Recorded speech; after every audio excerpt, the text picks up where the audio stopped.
225D, putting the 28 on.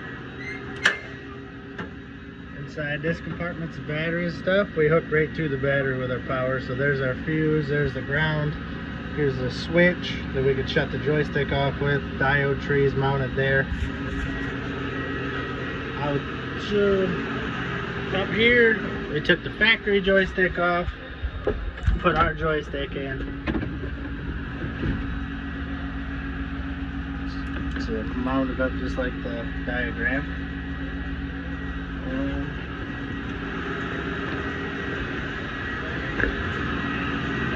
Down here we weld on the box. I like to mount it a couple inches from that link arm when it's rolled all the way back in.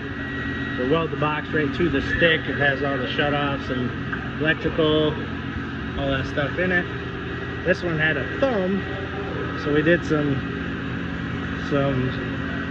different stuff than what we normally do. Normally we run all down one side with the hoses.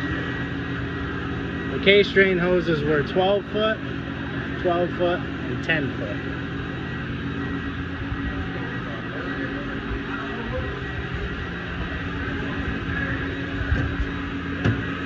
So you just run your wire and stuff right down the boom, follow it back down into here.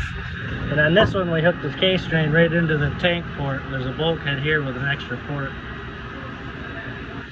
We fed everything through down there, and then that leads over to the battery compartment.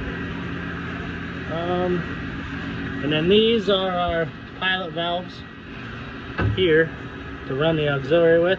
We just unplug our wires and unplug their wires and plug ours into them. And it's turnkey, ready to go.